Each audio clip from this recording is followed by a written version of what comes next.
अस्सलाम वालेकुम व्यूअर्स, मैं नाज़ शाह आपके साथ हूँ। मैंने आपके साथ खिज़र अलैहिस्सलाम के हालात ज़िंदगी शेयर किए कि किस तरह वो ज़ुल्क़रनैन के साथ गए और उन्होंने आब हयात का चश्मा जो था वो पा लिया। अब मैं आपके साथ शेयर करूँगी कि हज़रत खिज़र अलैहिस्सलाम ने हर मर्ज़ का क्या मुजरब इलाज बताया, वो कुरान की कौन सी ख़ास आयत है वो मैं आपके साथ शेयर करूँगी। हज़रत मोहम्मद बिन समाक रहमतुल्लाह एक बार बीमार हुए तो इनके मुतवस्सलीन इनका कारूरा लेकर एक नसरानी तबीब के पास बग़र से इलाज जा रहे थे कि रास्ते में एक निहायत रोशन चेहरे वाले खुश लिबास बुज़ुर्ग मिले कि जिनके बदन से बड़ी पाकीज़ा खुशबू महक आ रही थी। उन्होंने फरमाया, कहाँ जा रहे हो? लोगों ने अर्ज़ किया कि हज़रत मोहम्मद बिन समाक बीमार हैं, इनका कारूरा गैर मुस्लिम तबीब के पास ले जा रहे हैं जो कि एक नसरानी है।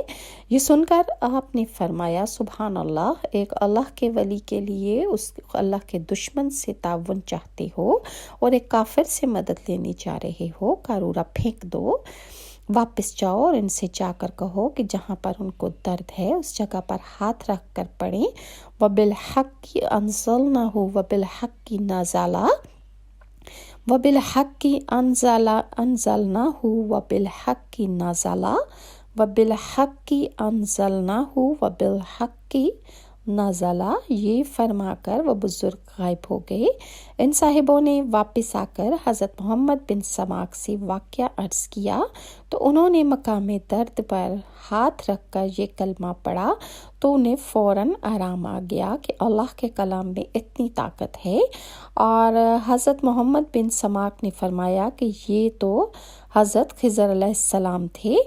हज़रत इब्ने अबी काब से रवायत है कि हज़रत सल्लल्लाहु अलैहि वसल्लम ने फरमाया कि जो शख्स रोज़ाना रात को अपने सर और दाढ़ी में कंघी करता है वो तरह तरह की बलाओं से महफूज रहता है और इसकी उम्र दराज होती है। और ये भी रवायत है कि जो अपनी अबरू यानी पपोटा पर कंघी फेर ले वो वबा से अमन में रहता है। हज़रत सैयदना अली रज़ियल्लाहु अन्हु से रवायत है कि हज़रत सल्लल्लाहु अलैहि वसल्लम ने फरमाया, कंघी किया करो क्योंकि इससे फ़िक्र दूर होता है, फाका दूर होता है।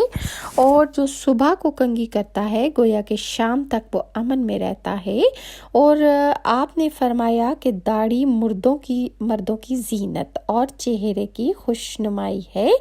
और इसके अलावा मैं आपके साथ नज़र बद का भी आयत जो है वो मैं शेयर करूँगी। अबू अब्दुल्ला नबाही से एक हकायत मरवी है, वो बयान करते हैं कि मेरे पास एक खूबसूरत ऊँट था। वो साथियों के साथ जा रहा था। मेरे हमराइयों में से एक शख्स ऐसा था जो नज़र बद लगाने में मशहूर था और उसकी नज़र इतनी तेज़ थी कि वो अक्सर लग जाया करती थी।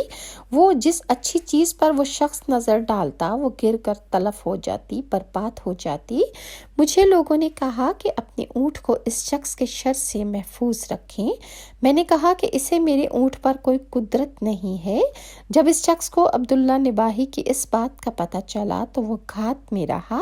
एक बार अब्दुल्ला नबाही मौजूद न थे। वो शख्स इनकी क़यामगाह पर आया और उसने उस ऊँट पर नजरे बद डाली। ऊँट इस तरह तड़प कर गिरा और ज़मीन पर गिर कर तड़पने लगा जिस तरह जड़ से उखड़ा दरख्त गिर पड़ता है। नबाही को जब खबर की गई कि नजरे बद से ऊँट गिर गया है और उस बंदे ने उसको नज़र लगा दी है और आपने उस बद नज़र शख्स को देख कर पढ़ा, हाबसा हाबिस व शजरा याबिस व शहाबा काबिस। आपने सूरह मुल्क की ये आयत पढ़ी और नबाही का ये दुआ पढ़ना ही था कि इस बद नज़र की आँख अपने हल्का चश्म से निकलकर बाहर गिर पड़ी, यानी उसने जो नज़र लगाई थी उसका असर ख़त्म हो गया और ऊँट तंदुरुस्त होकर खड़ा हो गया। और दर्द कोलंज के लिए हज़रत सल्लल्लाहु अलैहि वसल्लम से रवायत है कि हमाम से निकलकर कदमों पर ठंडा पानी डालने से कोलंज के दर्द में अमन रहता है। اس کے علاوہ درد ذہ کے لیے بھی جو ہے میں آپ کے ساتھ شیئر کرتی ہوں۔ امام زین العابدین سے نقل ہے کہ حضرت فاطمہ الزہرا جو تھیں ان کو درد ذہ کی تکلیف تھی۔ حضور صلی اللہ علیہ وآلہ وسلم نے ام المومنین حضرت ام سلمہ اور حضرت زینب بنت جہش کو فرمایا کہ وہ حضرت فاطمہ الزہرا کے پاس جا کر آیت الکرسی پڑھیں، سورہ فلق اور سورہ ناس پڑھیں تو حضرت فاطمہ الزہرا کو درد ذہ سے نجات مل جائے گی۔ انہوں نے ایسا ہی کیا اور حضرت فاطمہ الزہرا کو اس تکلیف سے نجات مل گئی۔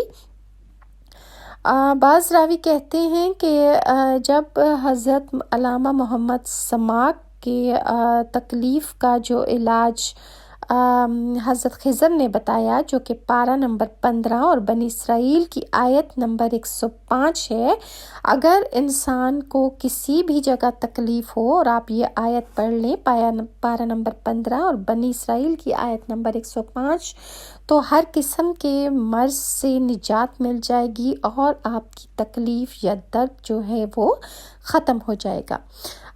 جب حضرت سماک کو یہ واقعہ بتایا گیا کہ وہ بزرگ یہ ہمیں بتا کر غائب ہو گئے اور لوگوں نے واپس آ کر حضرت سماک سے ذکر کیا، تو آپ نے جب یہ آیت پڑھی جو کہ بنی اسرائیل سورت کی 105 نمبر آیت ہے، تو ان کو تکلیف میں آرام آ گیا۔ تو انہوں نے فرمایا کہ آپ کو جو بزرگ راستے میں ملے تھے وہ حضرت خضر علیہ السلام تھی، اور قرآن مجید کی آیت کا اتنا سا ٹکڑا ہر مرض کی مکمل دوا اور مجرب علاج ہے۔ اگر کسی کو کوئی درد، اللہ نہ کرے تکلیف یا درد ہو جائے، تو وہ اس مرض کی جگہ پر ہاتھ رکھ کر یہ دعا پڑھ لے تو اس کی بیماری دور ہو جائے گی، لیکن شرط یہ ہے کہ دعا پڑھنے والا شخص پابندی شریعت ہو اور وہ صدق کے دل سے پڑھے اور اس یقین سے پڑھے کہ اللہ تعالیٰ اس آیت کے پڑھنے کے بعد اس کو اس تکلیف سے نجات دے دے گا۔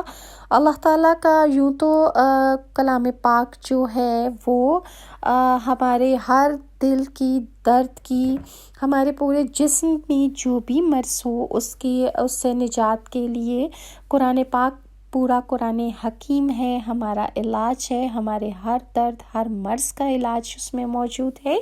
ہاں، اگر ہم اللہ تعالیٰ سے پورے یقین کے ساتھ وہ آیات خاص جو کہ اللہ نے بتائی ہیں، جو کہ اس کے پاک ولیوں نے اور انبیاء نے بتائی ہیں، اگر ہم اس طرح سے پڑھتے ہیں تو ہماری تکالیف اور ہماری آزمائشیں جو ہیں وہ دور ہو جاتی ہیں۔